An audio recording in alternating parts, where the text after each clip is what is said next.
If I'm getting a phone call from this guy and it's not the day of the smack off, one of two things happened. Either he wants to set me straight on something that he disagrees with, or something extremely significant happened in his life. We go to the phones. Look who's here. Iafrate. Look where he is. Kansas City. Kenny, what's going on? Jimmy, a new day has dawned, and all the rest of you in Kansas City, y'all can hang up. I got this.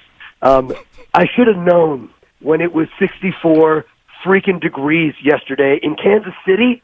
Okay, no, hell did not freeze over, but the freeze sure heated the hell up yesterday. And now barbecue pigs are flying, Jim, because after 50 years in the slammer, mostly being tortured with teams that I tried to convince myself were great but were actually just good, now the Kansas City Chiefs are super.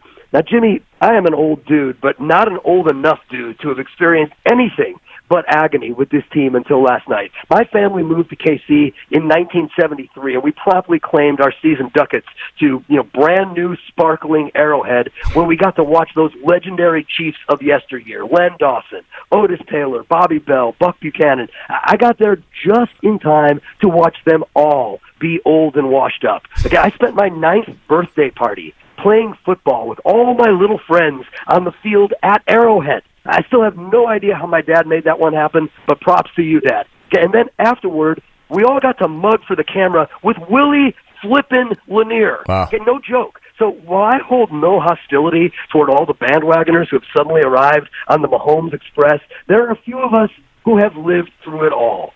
15 years, my entire childhood, without a single playoff appearance. Nick Lowry's game-winning kick coming up 2 feet short. Joe Montana getting his eggs scrambled on the ice sheet that Buffalo called a field. Steve Bono being Steve Bono.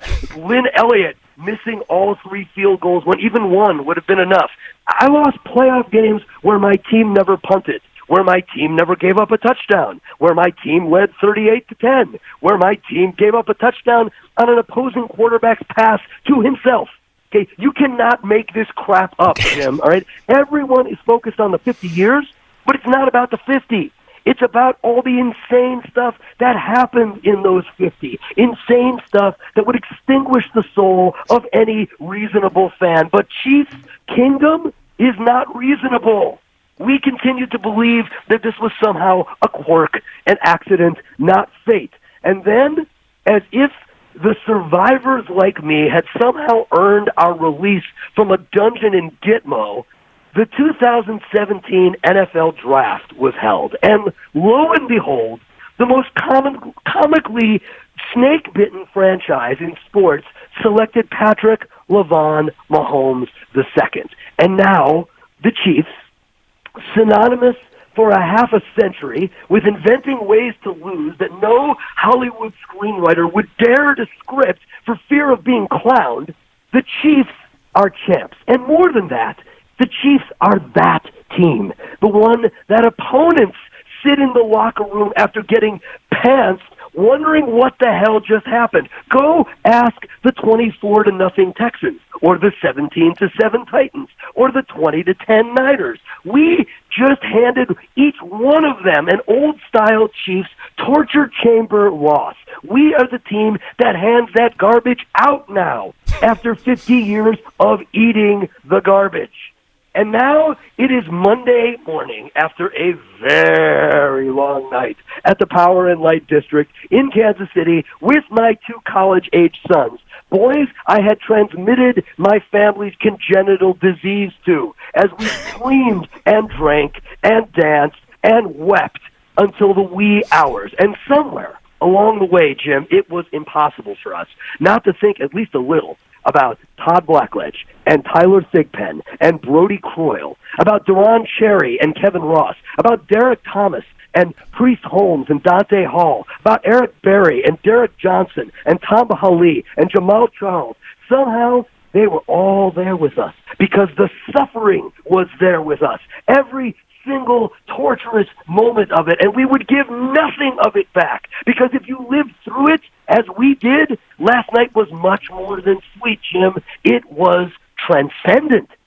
Suddenly, those ridiculous 50 years were transformed into the greatest of gifts, because this team may now win multiple titles, but I just lived through a night that will never be surpassed in my sports lifetime. And so to everybody else who has been along for the ride, sticking it into the wall in new and creative ways for 5 decades, to you I say, this is why we do sports. Let anyone who ever laughed at us take note. This is why we do sports, and I wish you all even a little taste of it. Out. Kenny Iafrate. So my man Iafrate has been calling this show for decades. Rack him. He has made some of the most unforgettable calls in the history of this program, and that one's going to go right near the top, if not the very top. He meant it when he said, Kansas City, if you're on hold right now, you can go ahead and hang up. I've got this. And he did. If that was not his most impassioned call ever to this program, it certainly was his most impassioned call since his call when the Royals won it all in 2015. I think many of you forget. You just think of him as this bitter old man who sounds like he smokes 3 a day. I think you forget he has Kansas City roots. I love the way he laid that out. Even on some level, and I knew he did. I knew that Ken did. I knew that he was in Kansas City for the game. But I tend to forget or overlook that he spent his childhood there. And that his old man got him and his friends on the field at Arrowhead for his 9th birthday. And they were throwing the football around, and they met Willie Lanier. That is an amazing call. Iafrate. Some of you think he is the best ever to call the program. Some of you have the BIC.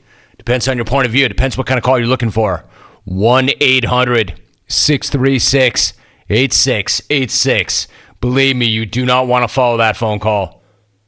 It would serve everybody's best interests if I just got to the top of the hour and then we reset that. You don't want to follow that guy. All right, coming up next hour, more of the same. Well, believe me, there won't be any more of that. There will never be anything as good as that.